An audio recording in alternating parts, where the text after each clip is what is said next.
Hello, dear one.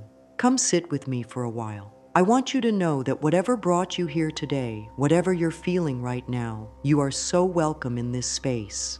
There's something beautiful that happens when we allow ourselves to pause, to breathe, and to simply be present with whatever is moving through our hearts. You know, I've spent many years listening to people share their stories, their fears, their hopes, and their pain. And in all of that listening, one thing has become crystal clear to me. We are all doing the best we can with what we know and what we have in each moment. Sometimes that best feels like we're moving mountains, and sometimes it feels like we can barely get out of bed. Both are perfectly acceptable places to be. If you're here because life feels heavy right now, I see you. If you're here because you're tired of carrying burdens that don't even belong to you, I understand.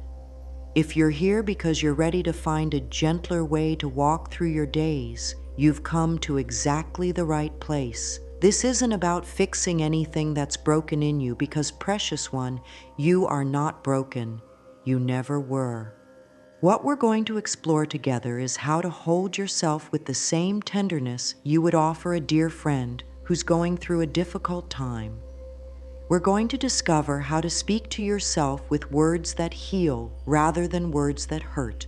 And most importantly, we're going to remember that you have everything within you that you need to not just survive, but to thrive. Sometimes we forget that it's okay to not have all the answers. It's okay to feel uncertain, to feel scared, to feel like you're walking through fog and can't see where you're going. These feelings don't make you weak or broken or wrong. They make you human. And being human means feeling the full spectrum of what life offers us. I want you to take a moment right now and just breathe with me. Not any special kind of breathing, just natural, easy breaths. Feel your chest rising and falling. Notice how your body knows exactly what to do without you having to think about it. Your heart is beating, your lungs are working, all the thousands of processes that keep you alive are happening right now without any effort from you. Your body loves you so much that it never stops working for you, even when you're not being particularly kind to yourself. This is where we begin. With this recognition that you are already loved, already supported, already held by life itself. Sometimes we get so caught up in what we think we should be doing or feeling that we forget to notice what's already working beautifully in our lives. Your body is a miracle. Your ability to love, to hope, to dream, to continue moving forward even when things are difficult. These are all miracles too. As we spend this time together, I want you to know that there's no pressure to feel better immediately. There's no timeline you need to follow, no specific way you need to respond to anything we explore. Your journey is your own, and it's perfect exactly as it is. All I ask is that you be gentle with yourself as we move through these moments together. Now let's talk about something that might bring you comfort. The truth is, difficult times are not a sign that something has gone wrong in your life. They're not evidence that you've made mistakes, or that you're being punished, or that you're somehow not good enough. Difficult times are simply part of the human experience, like seasons in nature. Think about how a tree moves through winter. It doesn't fight against the cold or resist the fact that its leaves have fallen. It doesn't judge itself for looking bare or think there's something wrong with the natural cycle it's moving through. The tree simply rests, goes deep into its roots, and trusts that spring will come again. And it always does. You too are moving through seasons. Sometimes you're in full bloom, feeling vibrant and alive and ready to take on the world. Sometimes you're in a quieter season, a time of rest and reflection and going deep into your own roots. Neither season is better than the other. Both are necessary for your growth and well-being. When we're in those winter seasons of our lives, when things feel heavy or uncertain or just plain hard, It's so easy to think that this is how things will always be. Our minds have a tendency to project our current feelings into the future and convince us that if we're struggling now, we'll always be struggling. But this simply isn't true. Every emotion you've ever felt has been temporary. Every difficult period you've ever lived through has eventually shifted and changed. This doesn't mean we should rush through our feelings or try to push them away. It means we can hold them with the knowledge that they are visitors in our experience, not permanent residents. Pain, whether it's emotional or physical, often comes as a teacher. It asks us to slow down, to pay attention, to notice what needs care or attention in our lives. Sometimes pain is telling us that we've been pushing too hard or giving too much of ourselves away. Sometimes it's showing us patterns or relationships that no longer serve our highest good. And sometimes pain is simply asking us to love ourselves more deeply. When we can begin to see our difficult experiences as information rather than evidence of our inadequacy, everything starts to shift. We can ask ourselves, what is this feeling trying to tell me? What do I need right now? How can I care for myself in this moment? These are questions that lead us toward healing rather than deeper into suffering. It's also important to understand that healing doesn't mean feeling happy all the time. It doesn't mean never experiencing sadness or fear or anger. Healing means developing a different relationship with all of your emotions, one where you can feel them fully without being overwhelmed by them, where you can learn from them without letting them define you. Your emotions are like waves in the ocean. They rise and they fall, they come and they go. You don't have to fight against them or try to control them. You can learn to surf them, to move with them, to let them wash through you without knocking you over. This takes practice, but it's a skill that will serve you for the rest of your life. There's something else I want you to know about difficult times. They often crack us open in ways that allow more love and light to enter our lives. When we're comfortable and everything is going smoothly, we sometimes forget to appreciate the simple gifts that surround us every day. But when we're struggling, we often develop a deeper capacity for gratitude, compassion, and connection. Many people have told me that their most challenging periods ultimately became the times when they discovered their own strength, when they learned what really mattered to them, when they developed the courage to make changes they'd been putting off for years. This doesn't mean we should seek out suffering, but it does mean we can trust that even our most difficult experiences are serving our growth in some way. The key is to be patient with the process. Growth rarely happens according to our timeline or in the ways we expect. Sometimes we take 2 steps forward and 1 step back. Sometimes we feel like we're making progress, and then something happens that makes us feel like we're starting all over again.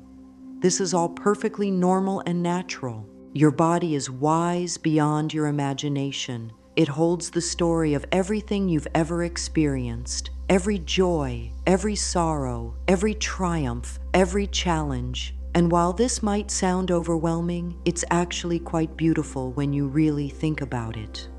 Your body is a living library of your life, and it's constantly communicating with you about what you need. Sometimes we get so busy living in our heads, thinking and analyzing and worrying, that we forget to listen to what our bodies are telling us. But your body is always speaking to you. It tells you when you need rest through fatigue. It tells you when you need nourishment through hunger. It tells you when you need movement through restlessness. And it tells you when you need emotional care through various physical sensations. When you're feeling anxious, you might notice your heart racing or your stomach feeling tight. When you're sad, you might feel heaviness in your chest or throat. When you're angry, you might feel heat rising in your face or tension in your jaw. These aren't just random physical responses. They're your body's way of helping you understand and process your emotional experiences. Learning to tune into these body signals is like learning a new language, the language of your own inner wisdom. And just like learning any new language, it takes time and practice. But once you begin to understand what your body is telling you, you'll have access to information that can guide you toward exactly what you need in any moment. Let's try something together right now. Close your eyes if that feels comfortable, or simply soften your gaze. Take a moment to scan through your body, starting at the top of your head and slowly moving down to your toes. You're not trying to change anything or fix anything, you're simply noticing. Where do you feel tension? Where do you feel ease? Where do you feel warmth or coolness? Is there any area that feels like it wants your attention? This simple practice of body awareness is one of the most powerful tools you can develop for your emotional well-being. When you notice tension in your shoulders, you can ask yourself, what am I carrying that doesn't belong to me? When you notice tightness in your chest, you can wonder, what emotion wants to be felt and released? When you notice fatigue, you can consider, how can I honor my need for rest? Your body also holds all of your memories, both conscious and unconscious. Sometimes when we're working on healing old wounds or changing old patterns, we might experience physical sensations that seem to come out of nowhere. This is often your body's way of releasing stored emotions or memories that are ready to be processed and healed. This is why it's so important to approach your body with gentleness and respect. When difficult emotions or memories surface, your instinct might be to push them away or distract yourself from them. But your body is actually trying to help you heal by bringing these things to your awareness when you're ready to handle them. You can support this natural healing process by creating safety for yourself when emotions arise. This might mean wrapping yourself in a soft blanket, taking a warm bath, calling a trusted friend, or simply placing your hands on your heart and breathing slowly. You're not trying to make the feelings go away. You're creating a safe container for them to be felt and released. Something beautiful happens when you begin to understand that the relationship you have with yourself sets the tone for every other relationship in your life. The way you speak to yourself, the way you treat yourself when you make mistakes, the way you care for yourself when you're hurting, all of this creates the foundation for how you move through the world. Most of us learned very early in life to be our own harshest critics. We learned to focus on what we did wrong rather than what we did right. We learned to push ourselves harder when we were already struggling. We learned to ignore our needs and keep going even when we were exhausted. These patterns often developed as survival strategies when we were young, but they don't serve us as adults. Think about how you would respond if a dear friend came to you feeling exactly the way you're feeling right now. Would you tell them they should be stronger? Would you list all the ways they've failed or fallen short? Would you tell them to stop being so sensitive or to just get over it? Of course not. You would wrap them in love. You would remind them of their goodness. You would help them see their situation with clarity and compassion. This is the kind of friend you can learn to be to yourself. And it starts with noticing the voice in your head, that internal commentary that runs almost constantly throughout your day. For many of us, this voice has become so familiar that we don't even realize how harsh it is. We've become accustomed to a level of self-criticism that we would never tolerate from another person. When you catch that critical voice starting up, you can gently interrupt it. You don't have to fight with it or try to make it go away completely. You can simply notice it and choose to respond differently. You might say something like, "Thank you for trying to protect me, but I don't need that kind of criticism right now. What I need is kindness." This shift from self-criticism to self-compassion isn't about lowering your standards or giving yourself permission to be careless. It's about creating an internal environment where growth and healing can actually occur. Criticism and shame create stress in your nervous system, which makes it much harder to learn, change, and heal. Compassion and kindness create safety, which allows your natural wisdom and resilience to emerge. One of the most powerful ways to develop self-compassion is through the practice of talking to yourself the way you would talk to someone you love deeply. When you make a mistake, instead of saying, "I'm so stupid," you might say, "That didn't go the way I hoped, and that's okay. What can I learn from this?" When you're struggling with something, instead of saying, "I should be able to handle this," you might say, "This is challenging right now, and I'm doing the best I can." There's also something quite magical that happens when you begin to look at yourself with the same kindness you would offer to a child. Children make mistakes constantly as they're learning and growing, and we understand that this is natural and necessary. We don't expect children to be perfect or to never struggle with anything. We offer them patience, encouragement, and guidance. You are still learning and growing too. You're still figuring things out, still discovering who you are and who you want to become.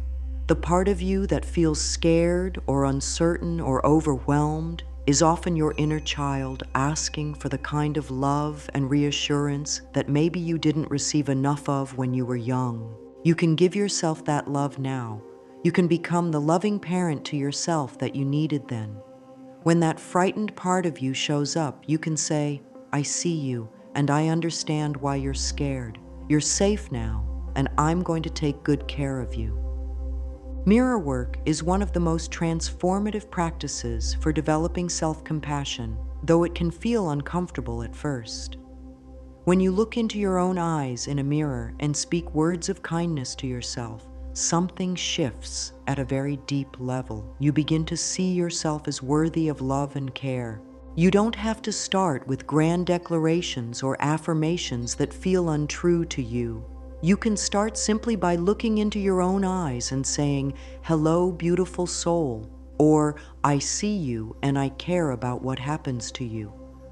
Notice what comes up when you do this. If you feel resistance or discomfort, that's completely normal. Just breathe through it and be gentle with yourself. As you continue this practice, you might find yourself saying things like, "I forgive you for not being perfect," or "I'm proud of you for trying," or "I love you exactly as you are right now." These words, spoken to yourself with genuine intention, can begin to heal wounds that have been carried for years. Your breath is one of the most powerful tools you have for coming back to yourself when life feels overwhelming. It's always available to you. It requires no special equipment or training, and it connects you directly to the present moment. When your mind is spinning with worries about the future or regrets about the past, your breath can anchor you right here, right now. There's something profound that happens when you shift your attention from your thoughts to your breath. Your thoughts might be telling you stories about how terrible everything is or how much worse it might get, but your breath is only ever happening now, in this moment, and in this moment, you are okay. Your breath is also directly connected to your nervous system. When you're anxious or stressed, your breathing becomes shallow and rapid. When you're calm and relaxed, your breathing is deep and slow. The beautiful thing is that this connection works both ways. You can use your breath to influence your nervous system and create more calm in your body and mind. Let's explore this together. Place one hand on your chest and one hand on your belly. As you breathe naturally, notice which hand moves more. Many of us breathe primarily into our chest when we're stressed, but breathing into your belly activates your body's relaxation response. Try breathing slowly and deeply into your belly, allowing that lower hand to rise as you inhale and fall as you exhale. You don't need to force anything or make it perfect. Just invite your breath to move a little deeper, a little slower. Notice how this feels in your body. Notice if anything shifts in your mind or emotions. This is the breath of life moving through you. Every time you inhale, you're drawing in fresh energy and possibility. Every time you exhale, you're releasing what no longer serves you. Your breath is constantly renewing you, constantly giving you fresh starts. When you're feeling overwhelmed by emotions or thoughts, you can always come back to your breath. You can say to yourself, right now, I'm just going to breathe. Just for this moment, I don't need to figure anything out or fix anything. I just need to breathe. This simple practice can create space between you and whatever is troubling you. Your breath also connects you to something larger than yourself.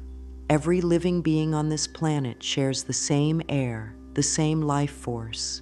When you breathe consciously, you're participating in the great rhythm of life that connects all things. You're part of something vast and beautiful and eternal. Sometimes when we're struggling, we can feel very alone and isolated, but your breath reminds you that you're connected to all of life.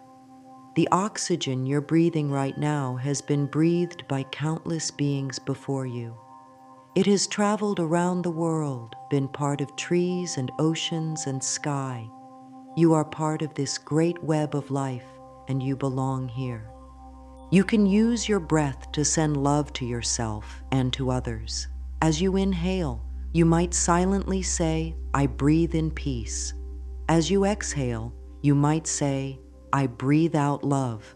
Or you can simply focus on the sensation of breathing, allowing it to be a meditation, a prayer, a return to yourself.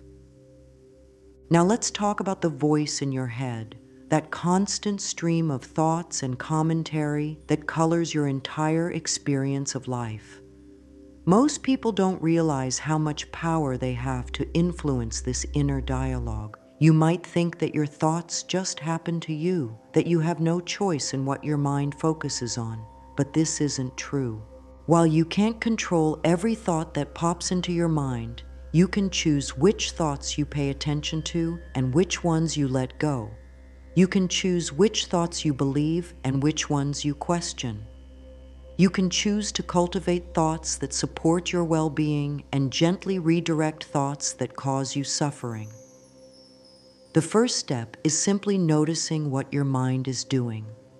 Most of our thinking happens automatically, below the level of conscious awareness. But when you start paying attention, you'll probably be surprised by how much mental chatter is going on and how much of it isn't particularly helpful or even accurate. You might notice that your mind has a tendency to catastrophize, to imagine the worst possible outcome in any situation.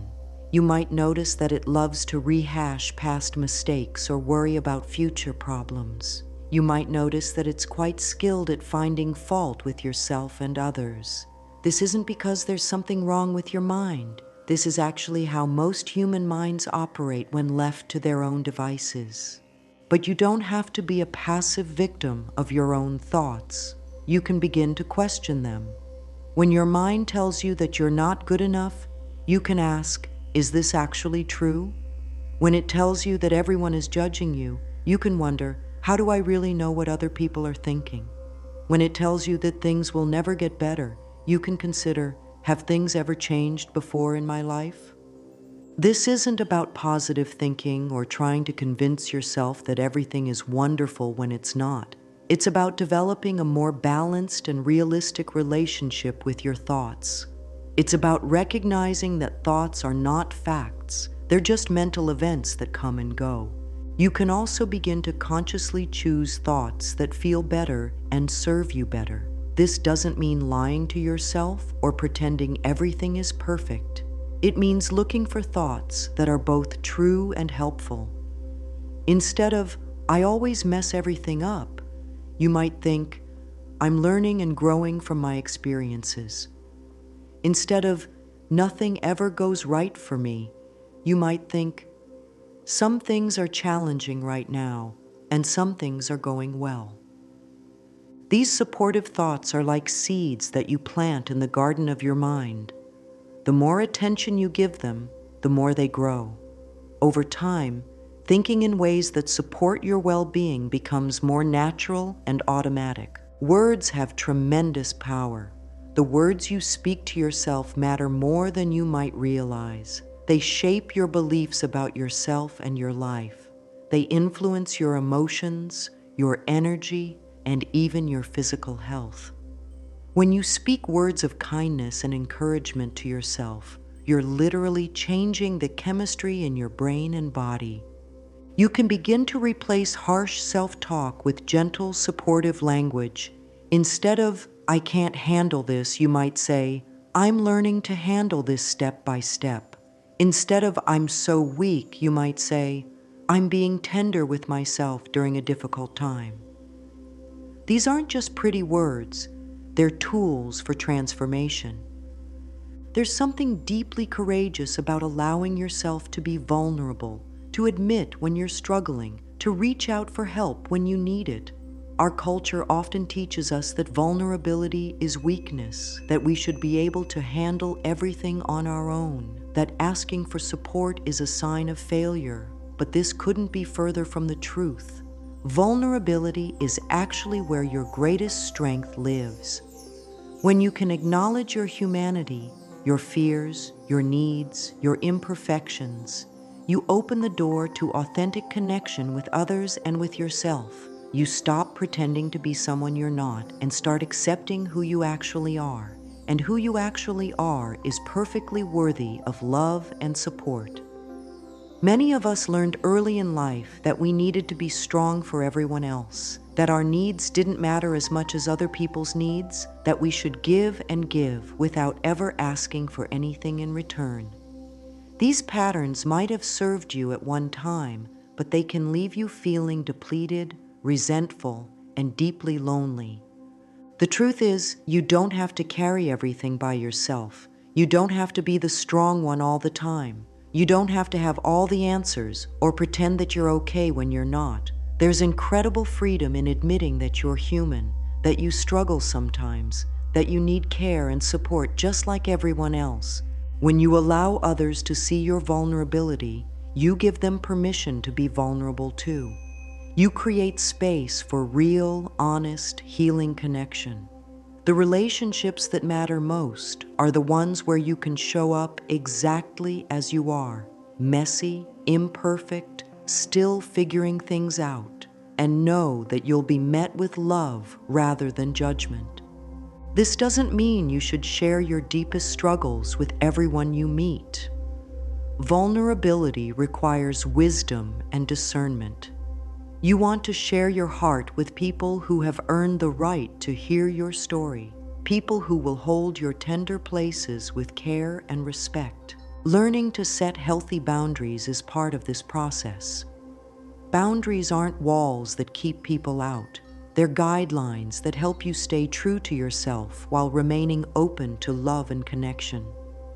You can be vulnerable and strong at the same time. You can ask for help while still maintaining your dignity and self-respect. Sometimes vulnerability means saying no to requests that would deplete you. Sometimes it means saying yes to offers of help, even when part of you wants to prove you can do everything alone. Sometimes it means admitting that you don't know what you're doing and that you're scared. All of these acts of honesty take tremendous courage. When you're going through difficult times, it's especially important to let people love you. This might mean accepting a meal from a friend, letting someone sit with you while you cry, or simply allowing someone to listen to you without trying to fix everything. Many of us are much better at giving love than receiving it, but learning to receive is just as important for your well-being. You might worry that you're being a burden, that you're asking too much, that people will get tired of supporting you.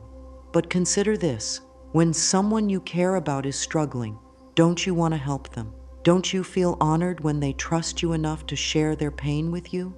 The people who truly love you feel the same way about supporting you.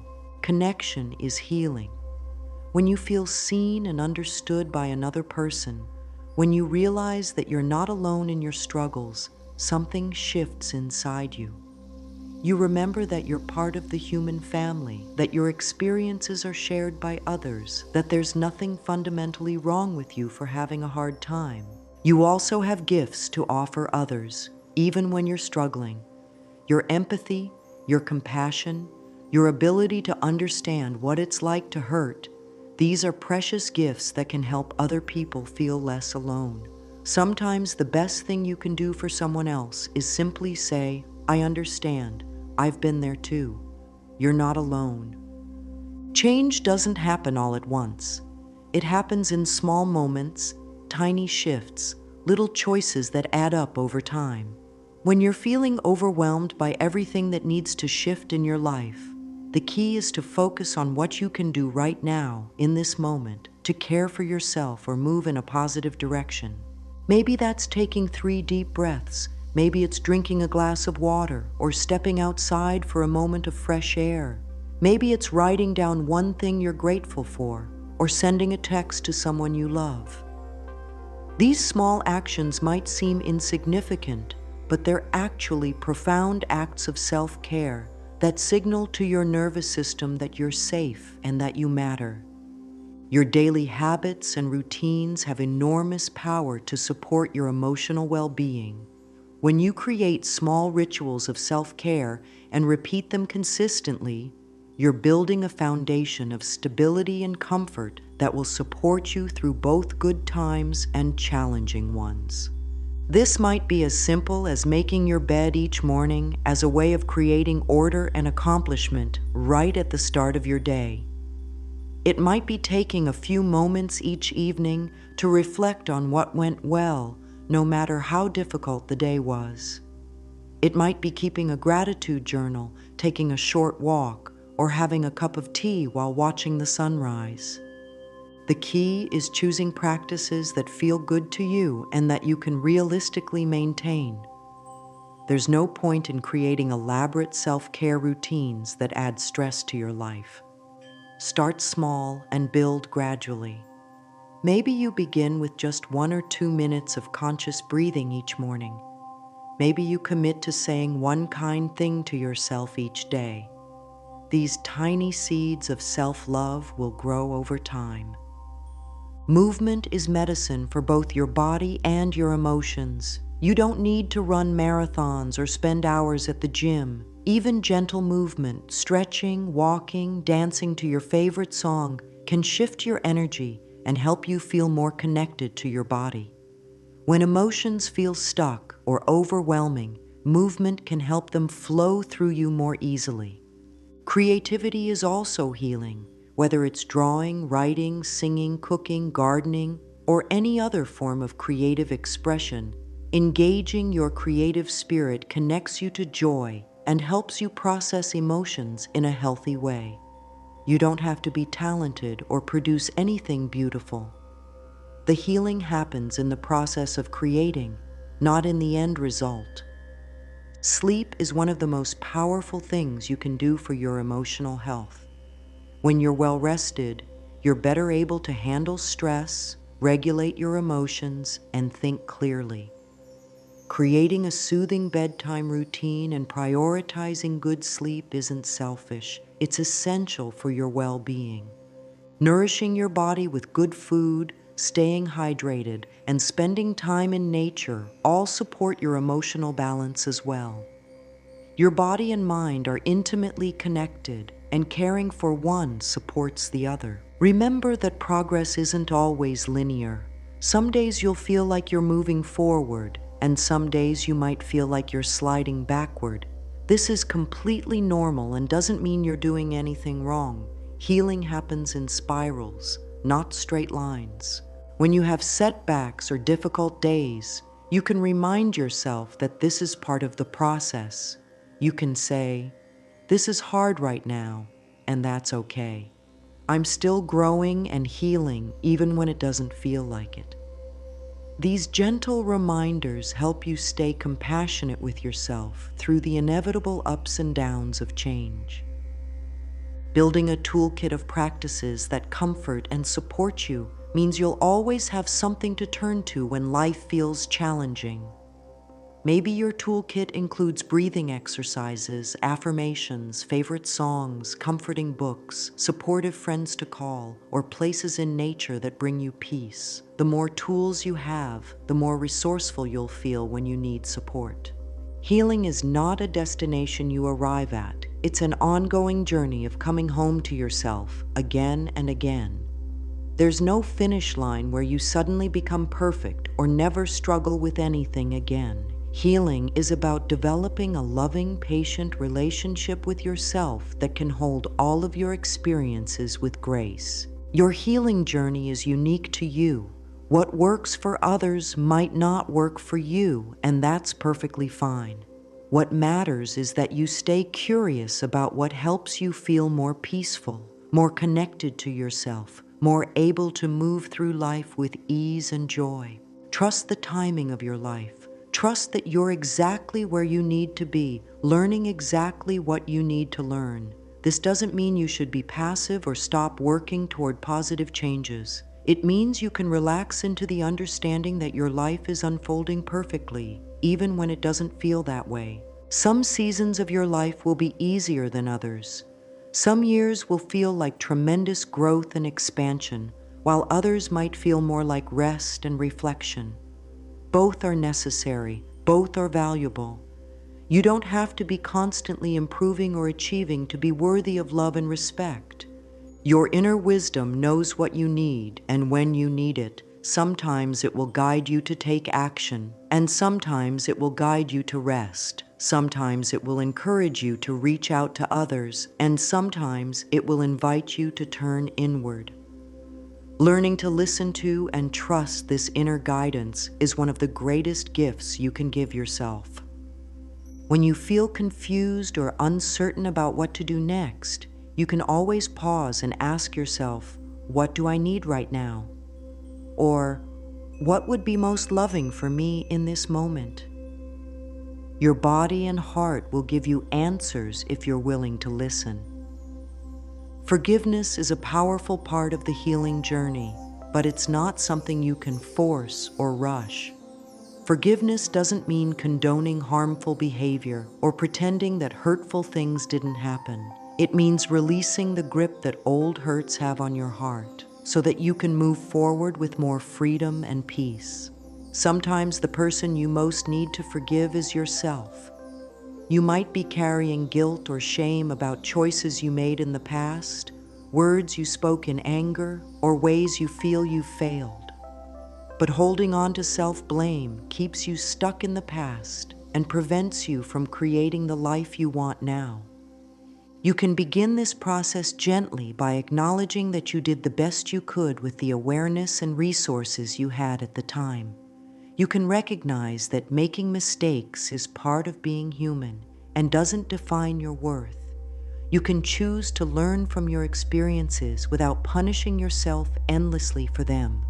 Remember that your worth is not determined by your achievements, your appearance, your productivity, or how well you meet other people's expectations. Your worth is inherent. You matter simply because you exist. You deserve love and kindness simply because you're here. As we come to the end of our time together, I want you to know how honored I am that you've allowed me to share this space with you. Your willingness to show up for yourself, to seek healing and growth, to open your heart even when it's been hurt. This takes tremendous courage, and I want you to recognize that courage in yourself. You are going to be okay, more than okay. You are going to discover strengths you didn't know you had, joys you haven't yet experienced, and a depth of self-love that will transform every area of your life. This journey you're on isn't always easy, but it's leading you home to yourself, and that's the most beautiful destination of all. Take these words with you. I am worthy of love exactly as I am.